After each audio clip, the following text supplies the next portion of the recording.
Hi friends, welcome back to my ಚಾನಲ್ನ ನಿಮ್ಮ ಅಶ್ವಿನಿ. ಎಲ್ಲರೂ ಹೇಗಿದ್ದೀರಾ? ನಾನಂತೂ ತುಂಬಾ ಚೆನ್ನಾಗಿದ್ದೀನಿ. ಎಲ್ರಿಗೂ ಒನ್ಸ್ ಅಗೇನ್ ಹ್ಯಾಪಿ ಯುಗಾದಿ. ಇವತ್ತು ಯುಗಾದಿ ಹಬ್ಬ ನಮ್ಮ ವರ್ಷದ ಮೊದಲನೇ ಹಬ್ಬ. ಸೊ ಎಲ್ಲರೂ ಕೂಡ ಸುಖವಾಗಿ ಶಾಂತಿಯಾಗಿ ಹ್ಯಾಪಿಯಾಗಿರಿ ಅಂತ ಹೇಳ್ತೀನಿ.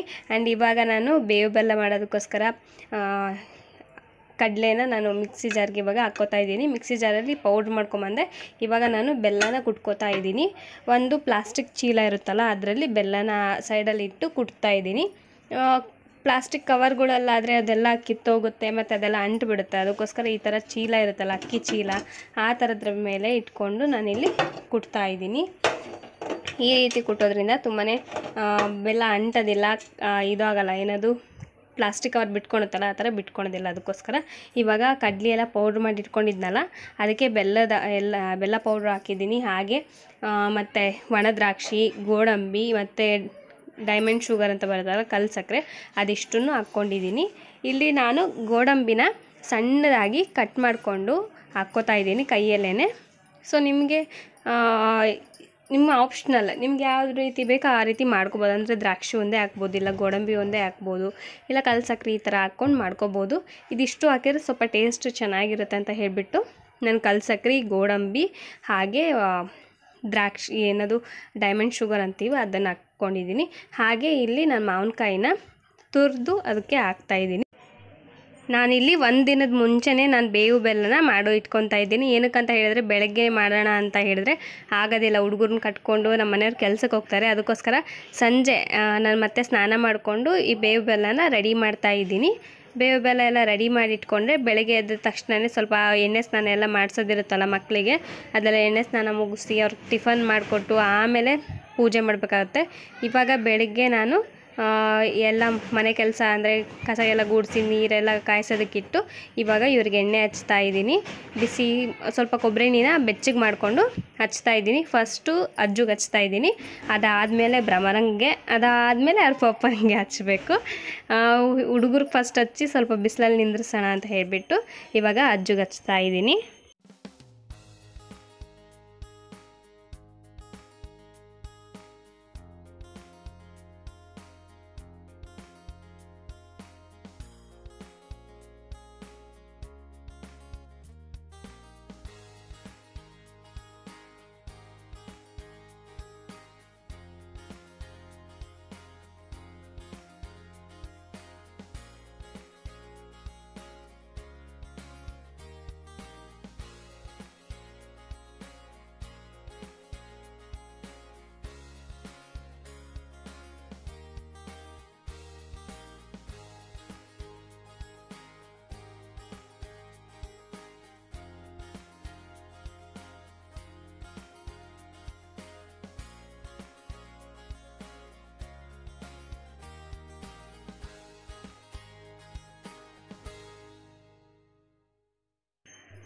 ಅಜ್ಜು ಏನೋ ಹಚ್ಚಿಸ್ಕೊಂಡ, ಆದರೆ ಭ್ರಮರಂಗ ಹಚ್ಚೋದು ತುಂಬಾ ಕಷ್ಟ. ಏನಕ್ಕಂದರೆ ಅವಳು ಆಲ್ರೆಡಿ ಅಳ್ತಾ ಇದ್ದಾಳೆ, ನನಗೆ ಬೇಡ, ನನಗೆ ಹಚ್ಚಬೇಡ ಅಂತ ಹೇಳಿಬಿಟ್ಟು ಅವಳನ್ನ ಪೂಸಿ ಹೊಡೆದು ಕರ್ಕೊಂಬಂದು ಈ ಥರ ಕೂರಿಸ್ಬಿಟ್ಟು ಅವಳಿಗೆ ಹಚ್ತಾ ಇದ್ದೀವಿ.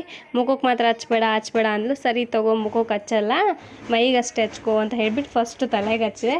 ಅದಾದಮೇಲೆ ಅವಳಿಗೆ ಸ್ವಲ್ಪ ಸಮಾಧಾನ ಮಾಡಿಬಿಟ್ಟು ಮುಖಕ್ಕೆ ಹಚ್ಚೋಣ ಅಂತ ಹೇಳಿ ನಾನು ಮತ್ತೆ ಫಸ್ಟ್ ಮೈಗೆಲ್ಲ ಹಚ್ಬೇಡ ಅಂತ ಹೇಳಿ ಫಸ್ಟ್ ಮೈಗೆಲ್ಲ ಹಚ್ತಾ ಇದ್ದೀನಿ. ನೋಡಿ ಎಷ್ಟು ಅಳ್ತಿದ್ದಾಳಂತ. ಅವಳಿಗೆ ಹಚ್ಕೊಳಕ್ಕಂದ್ರೆ ಒಂಥರ ಇರಿಟೇಟ್ ಆಗುತ್ತೆ. ಏನಂತ ಹೇಳಿದ್ರೆ ಅವಳಿಗೆ ಸ್ವಲ್ಪ ಬೆವಿಯೋದು ಜಾಸ್ತಿ, ಶೆಕೆಗುಳ್ಳೆ ಬೇರೆ ಆಗಿಬಿಟ್ಟಿದೆಯಾ, ಹಂಗಾಗಿ ಅವಳು ಏನು ಹಚ್ಬೇಡ ನನಗೆ ಅಂತ ಹೇಳ್ತಾಳೆ. ಆದರೂ ಕೂಡ ಇವತ್ತು ಯುಗಾದಿ ಹಬ್ಬ ಆಗಿರೋದ್ರಿಂದ ಸ್ವಲ್ಪ ಎಣ್ಣೆ ನೀರು ಹಾಕೋಣ ಮತ್ತು ಬಿಡೋದು ಬೇಡ ಅಂತ ಹೇಳಿ ಹಾಕ್ತಾಯಿದ್ದೀನಿ.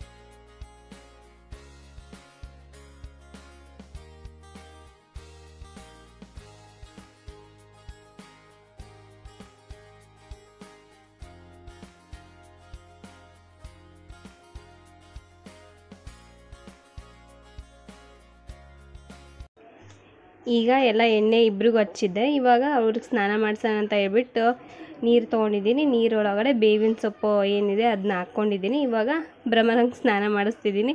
ಫಸ್ಟ್ ಅವಳು ಸ್ನಾನ ಮಾಡಿಸು ಅಂತ ಅಳ್ತಾ ಇದ್ಲು. ಹೊರಗಡೆ ಕರ್ಕೊಂಡೋಗಿ ಅದೇ ಇದು ತೋರಿಸಿದ್ರು ಅವಳು ಕಂಟ್ರೋಲ್ ಆಗಲಿಲ್ಲ. ಅದಕ್ಕೆ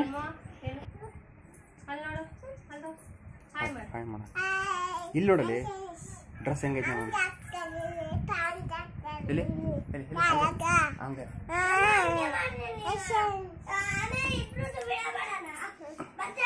ಇಲ್ಲಿ ನೋಡಲ್ಲಿ ಚಿಂಟು ಹಾಯ್ ಮಾಡೋ ಅಲ್ಲೇ ನಿಂತು ಈಗ ಅಜ್ಜಿಗೆ ಸ್ನಾನ ಮಾಡಿಸ್ತಾ ಇದ್ದೀನಿ. ಒಬ್ಬರು ಆದ ತಕ್ಷಣ ಒಬ್ಬರು ಸ್ನಾನ ಮಾಡಿಸ್ಬೇಕು. ಇಬ್ಬರೂ ಕೂಡ ಇವಾಗ ಬಿಸಿಲಲ್ಲಿ ನಿಂತಿದ್ರು. ಪಾಪ ಅಜ್ಜು ಆಮೇಲೆ ಮಾಡ್ತೀನಿ ಅಂದ, ಆದರೆ ಇವಾಗ ಸ್ನಾನ ಮಾಡಿಸಿ ಅವನಿಗೂ ಕೂಡ ಹೊಸ ಡ್ರೆಸ್ ಹಾಕಿ ರೆಡಿ ಮಾಡಿ ನಿಂದ್ರಿಸಿದ್ದೀನಿ. ನೋಡಿ ಹೇಗೆ ಕಾಣ್ತಿದ್ದಾನೆ ಅಜ್ಜು, ಎಲ್ರಿಗೂ ಹೇಳ್ತಿದ್ದಾನೆ ನಿಮ್ಗೆ ನೋಡಿ ನನ್ನ ಡ್ರೆಸ್ಸಸ್ ಅಂತ ಹೇಳಿ. ಇವಾಗ ನಮ್ಮ ಮನೆಯವ್ರಿಗೆ ಎಣ್ಣೆ ಹಚ್ತಾ ಇದ್ದೀನಿ. ಅವರಿಗೆ ಲಾಸ್ಟ್ ಎಣ್ಣೆ ಹಚ್ತಾ ಇರೋದು.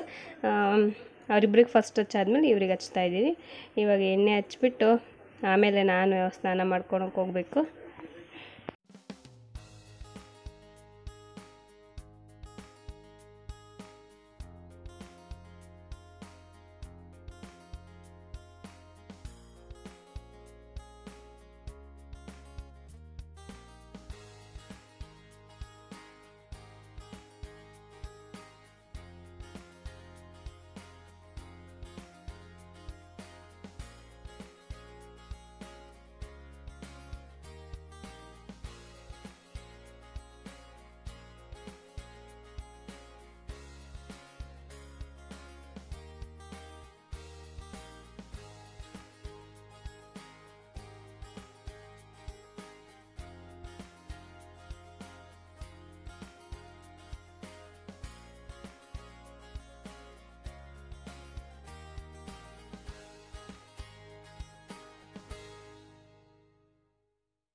ಈಗ ಸ್ನಾನ ಮುಗಿಸ್ ಬಂದೆ. ದೇವರಿಗೆ ನೈವೇದ್ಯಕ್ಕೆ ಇಕ್ಬೇಕಲ್ಲ, ಇವತ್ತು ಬೇವು ಬೆಲ್ಲ ಯುಗಾದಿ ಹಬ್ಬ ಬೇರೆ. ಅದಕ್ಕೋಸ್ಕರ ಫಸ್ಟು ಇವಾಗ ಶಾವಿಗೆ ಮಾಡ್ಕೊಳೋದಕ್ಕೆ ನಾನು ನೀರು ಇದು ಮಾಡ್ಕೊತಾ ಇದ್ದೀನಿ, ಪಾತ್ರೆಯಲ್ಲಿ ಹಾಕ್ಕೋತಾ ಇದ್ದೀನಿ. ನೀರನ್ನ ಸ್ವಲ್ಪ ಕುದಿಯೋದಕ್ಕೆ ಇಟ್ಬೇಡ. ಅದು ಕುದಿಯೋ ಅಷ್ಟರಲ್ಲಿ ನಾವು ಸ್ವಲ್ಪ ಬೇವು ಮತ್ತು ಕಲಿಸ್ಕೋಬೇಕಾಗತ್ತೆ. ಅದು ಫಸ್ಟು ಹುಣಸೆಹಣ್ಣಿನ ರಸ ಮಾಡಿಕೊಂಡು ಸೈಡಲ್ಲಿ ಇಟ್ಕೋತೀನಿ. ಹುಣಸೆಹಣ್ಣಿನ ರಸ ಇದಾದಮೇಲೆ ಇವಾಗ ಶಾವಿಗೆ ಹಾಕ್ಕೊಂಡು ಒಂದು ಸಲ ಅಷ್ಟೇ ನೀರು ಚೆನ್ನಾಗಿ ಕುದೀತಾ ಇರಬೇಕು. ಅದಾದಮೇಲೆ ಗ್ಯಾಸ್ ಆಫ್ ಮಾಡಿಬಿಟ್ಟು ಆಮೇಲೆ ಶಾವಿಗೆ ಹಾಕಿ ಈ ರೀತಿ ಒಂದು ಸಲ ಅಷ್ಟೇ ಹಿಂಗೆ ತಿರುಗಿಸ್ಬಿಟ್ಟು ಕೆಳಗಡೆ ಅದನ್ನ ಸೈಡಲ್ಲಿ ಒಂದು ನಾವು ಏನು ಅಕ್ಕಿ ಸೋಸೋದಕ್ಕೆ ಇಟ್ಟಿರ್ತೀವಿ, ಬೇಳೆ ಸೋಸೋದು, ಅದರೊಳಗಡೆ ಹಾಕ್ಕೊಂಡ್ರೆ ಆಯಿತು. ಶಾವಿಗೆ ಉದುದ್ರಾಗಿ ಚೆನ್ನಾಗಿ ಬಂದಿರುತ್ತೆ. ಸ್ವಲ್ಪ ಈ ರೀತಿ ಫಸ್ಟಿಗೆ ಕೈಯಿಂದನೇ ಸ್ವಲ್ಪ ಬಿಡಿಸ್ಕೊಂಡ್ಬಿಡ್ಬೇಕು, ಇಲ್ಲಾಂದರೆ ಮುದ್ದೆ ಆಗಿಬಿಡುತ್ತೆ. ಜಾಸ್ತಿ ಹೊತ್ತು ನೀರಲ್ಲಿ ಬಿಡಬಾರ್ದು. ಒಂದು ಸಲ ಅಷ್ಟೇ ಹಿಂಗೆ ಟರ್ನ್ ಮಾಡಿದ ತಕ್ಷಣ ಹಿಂಗೆ ತೆಗೆದು ಬಿಡಬೇಕು. ಹಂಗಾದ್ರೆ ಚೆನ್ನಾಗಿ ಬರುತ್ತೆ, ಉದುದ್ರಿ ಇರುತ್ತೆ. ಅದಕ್ಕೆ ಇವಾಗ ಎಲ್ಲ ಶಾವಿಗೆ ಕೂಡ ಸ್ವಲ್ಪ ದೇವರಿಗೆ ಎಷ್ಟು ಬೇಕೋ ಅಷ್ಟನ್ನು ಮಾಡ್ಕೋತಾ ಇದ್ದೀನಿ. ಅದಾದಮೇಲೆ ಇದನ್ನ ಸ್ವಲ್ಪ ಕೈಯಲ್ಲಿ ಈ ಥರ ಹರಡಿಬಿಟ್ಟು ಒಂದು ಸ್ವಲ್ಪ ನೈವೇದ್ಯಕ್ಕೆಲ್ಲ ರೆಡಿ ಮಾಡಿ ಇಟ್ಕೊಂಡಿದ್ದೀನಿ. ಬೇವನ್ನ ಹುಣಸೆಹಣ್ಣಿನ ರಸದಲ್ಲಿ ಹಾಕಿ ಕಲಸಿ ಇಟ್ಕೊಂಡಿದ್ದೀನಿ. ಇವಾಗ ದೇವ್ರಿಗೆ ರೆಡಿ ಮಾಡ್ತಾ ಇದ್ದೀನಿ. ನಾನು ಶುಕ್ರವಾರ ಮತ್ತು ಅಮಾವಾಸ್ಯೆ ದಿವಸ ಫೋಟೋಸ್ ಏನೂ ತೊಳೆಯೋದಿಲ್ಲ. ನಿನ್ನೆ ಎಲ್ಲ ಅಮಾವಾಸ್ಯೆ ಬೇರೆ ಇತ್ತು, ಶುಕ್ರವಾರ ಬೇರೆ ಇತ್ತಲ್ಲ, ಗುರುವಾರ ದಿವಸ ನಾನು ಫೋಟೋಸ್ ಎಲ್ಲ ತೊಳೆದಿದ್ದೆ. ಇವಾಗ ದೇವ್ರಿಗೆ ಮತ್ತೆ ಇದು ಮಾಡಿಬಿಟ್ಟು ರೆಡಿ ಮಾಡ್ತಾಯಿದ್ದೀನಿ. ಬೇವಿನ ಸೊಪ್ಪು ಅದನ್ನೆಲ್ಲ ಜೋಡಿಸಿ, ಹಾಗೆ ಇವತ್ತು ಸೇವಂತಿಗೆ ಹೂವು ಬಂದಿತ್ತು, ಸೇವಂತಿಗೆ ಹೂವನ್ನು ತೊಗೊಂಡಿದ್ದೀನಿ. ಹಾಗೆ ಕನಕಾಂಬರಿ ಹೂವು, ಇದಿಷ್ಟನ್ನು ತೊಗೊಂಡು ದೇವರಿಗೆ ಅಲಂಕಾರಕ್ಕೆ ಇದು ಮಾಡ್ತಾಯಿದ್ದೀನಿ.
ಈಗ ದೇವ್ರ ಪೂಜೆ ಎಲ್ಲ ಆಗ್ತಾ ಇದೆ, ನೋಡ್ತಾ ಇದ್ದೀರಲ್ಲ.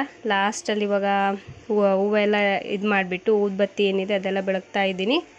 ಆ್ಯಂಡ್ ಭ್ರಮರ ಅಜ್ಜು ಬಂದುಬಿಟ್ಟು ಹೊರಗಡೆ ಹೋಗಿದ್ದಾರೆ. ಅವರಿದ್ದರೆ ಈ ರೀತಿ ಮಾಡೋದಕ್ಕಾಗ್ತಾ ಇರಲಿಲ್ಲ, ಅರ್ಜೆಂಟ್ಲಿ ಮಾಡಬೇಕಿತ್ತು. ಸ್ವಲ್ಪ ಅವರು ಹೊರಗಡೆ ಆಟಾಡ್ತಾ ಇರೋದ್ರಿಂದ ಸ್ವಲ್ಪ ನಿಧಾನಕ್ಕೆ ಮಾಡ್ಕೋತಾ ಇದ್ದೀನಿ.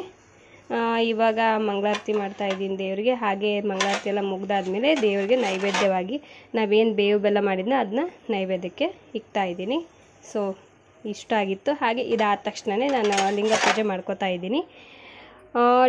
ಪ್ರತಿದಿನವೂ ಮಾಡ್ಕೋತೀವಿ. ಇವತ್ತು ಬೇರೆ ಯುಗಾದಿ ಹಬ್ಬ, ಅದರಲ್ಲಿ ಬೇರೆ ಲೇಟ್ ಆಗಿಬಿಟ್ಟಿದೆ ಇವತ್ತು. ಆದರೂ ಕೂಡ ಬಿಡಬಾರ್ದು ಹಬ್ಬದ್ದು ಅಂತ ಹೇಳ್ಬಿಟ್ಟು ಮತ್ತೆ ನಾನು ಮಾಡ್ಕೋತಾ ಇದ್ದೀನಿ.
ಲಿಂಗ ಪೂಜೆನ ಪ್ರತಿನಿತ್ಯ ಮಾಡೋದ್ರಿಂದ ಮನಸ್ಸಿಗೆ ಏನೋ ಒಂಥರ ಸಮಾಧಾನ, ಶಾಂತಿ, ನೆಮ್ಮದಿ ಇರುತ್ತೆ. ಹಾಗೆ ಮನೆಯಲ್ಲಿ ಕೂಡ ಕಿರಿಕಿರಿ ಆ ಥರ ಏನೂ ಆಗೋದಿಲ್ಲ. ಏನು ಕಷ್ಟಗಳು ಬಂದರೂ ಅದನ್ನು ಪಾರು ಮಾಡುತ್ತೆ ಅನ್ನೋದು ಒಂದು ನನ್ನ ನಂಬಿಕೆ. ಅದಕ್ಕೋಸ್ಕರ ನಾನು ಪೂಜೆ ಮಾಡ್ಕೋತಾ ಇರ್ತೀನಿ ಯಾವಾಗ್ಲೂ. ಹಾಗೆ ಮನೆಗೆ ಹೊಸದಾಗಿ ಶಿವಲಿಂಗ ತಂದಿದ್ವಲ್ಲ, ಅದಕ್ಕೂ ಕೂಡ ಫಸ್ಟಿಗೆ ತಂದ ತಕ್ಷಣ ಅಭಿಷೇಕ ಎಲ್ಲ ಮಾಡಿಕೊಂಡು ಹಾಗೆ ಇಟ್ಟು ಪೂಜೆ ಮಾಡ್ತಾಯಿದ್ದೀವಿ. ಇವಾಗ ಮಂಗಳಾರತಿ ಮಾಡ್ತಾಯಿದ್ದೀನಿ. ಪ್ರತಿದಿನ ಅಂದರೆ ಊದ್ಬತ್ತಿಲಿ ನಾನು ಪೂಜೆ ಮಾಡ್ಕೊಂಡು ಅದಕ್ಕೆ ಸ್ವಲ್ಪ ನೈವೇದ್ಯ ಇದು ಮಾಡಿ ಸುಮ್ಮನಾಗ್ತೀನಿ. ಬಟ್ ಇವತ್ತು ಹಬ್ಬ ಬೇರೆ ಇದೆಯಲ್ಲ, ಅದಕ್ಕೋಸ್ಕರ ಮಂಗಳಾರತಿ ಎಲ್ಲ ಮಾಡಿಬಿಟ್ಟು ಗಂಟೆನಾದ ಎಲ್ಲ ಮಾಡಿ ಇದು ಮಾಡ್ತಾಯಿದ್ದೀನಿ. ಸೊ ಭ್ರಮರ ಹೊರಗಡೆ ಇದ್ಲು, ಅಜ್ಜು ಬಂದ್ಬಿಟ್ಟು ನೋಡ್ತಾ ಇದ್ದಾನೆ. ನಾನು ಮಾಡ್ಕೊಂಡ್ಲಾ ಅಂತ ಹೇಳ್ದೆ. ಅವನು ಆಲ್ರೆಡಿ ತುಂಬ ಹೊತ್ತಾಗಿತ್ತು, ಸ್ನಾನ ಎಲ್ಲ ಮಾಡಿ ಮತ್ತು ಹೊರಗಡೆ ಎಲ್ಲ ಅಡ್ಡಾಡಿ ಬಂದಿದ್ದ, ಬೇಡ ಅಂತ ಹೇಳಿದೆ. ಅದಕ್ಕೋಸ್ಕರ ಸರಿ ಅಂತ ಹೇಳಿ ಸುಮ್ಮನಾದ. ಫ್ರೆಂಡ್ಸ್, ಎಲ್ರಿಗೂ ಹ್ಯಾಪಿ ಯುಗಾದಿ. ಹ್ಯಾಪಿ ಯುಗಾದಿ. ಎಲ್ರು ಖುಷಿಯಾಗಿರಿ. ಖುಷಿಯಾಗಿರಿ ಎಲ್ರು. ಇದು ವರ್ಷದ ಮೊದಲನೇ ಹಬ್ಬ. ಎಲ್ರಿಗೂ ಈ ಯುಗಾದಿ ಹೊಸ ಸಂತೋಷ, ನೀವೇನ್ ಅನ್ಕೊಂಡಿದ್ರೆ ಅದೆಲ್ಲ ನೆರವೇರಿ. ತಿವ್ದ್ ಬಿಟ್ಟಿದ್ದಾನಂತ ಅವ್ರ ಅಣ್ಣ, ಅದನ್ನ ಹೇಳ್ತಿದ್ದಾಳೆ. ಮಾತಾಡೋದಕ್ಕೆ ಬಿಡ್ತಾ ಇಲ್ಲ ನೋಡಿ. ಹೂ ಅಂತಿದ್ದಾಳೆ ಅಲ್ಲ. ಇವಾಗ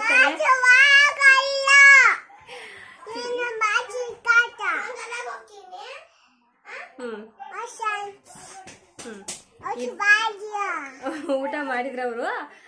ಇವಾಗ ತಾನೇ ಪೂಜೆ ಎಲ್ಲ ಆಯ್ತು. ದೇವರಿಗೆ ಬೇವು ಬೆಲ್ಲ ಮತ್ತೆ ಶಾವಿಗೆನ ಇಕ್ಕಿದೀವಿ ಇವತ್ತು ನೈವೇದ್ಯಕ್ಕೆ. ಊಟ ಮಾಡ್ತೀರಾ?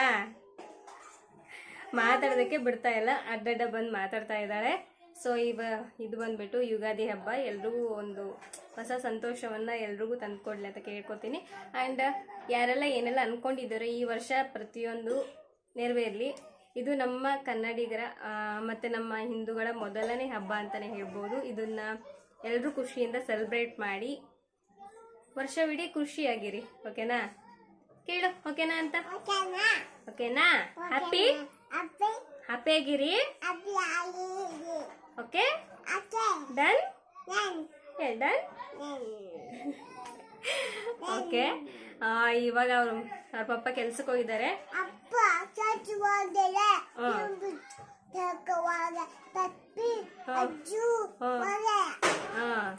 ಅಜ್ಜಿ ಹೋಗ್ಯಾರ. ಅವ್ರ ಪಪ್ಪ ಕೆಲ್ಸಕ್ಕೆ ಹೋಗಿದ್ದಾರೆ. ಬರೋದು ಮಧ್ಯಾಹ್ನಕ್ಕೆ ಬರ್ತಾರೆ.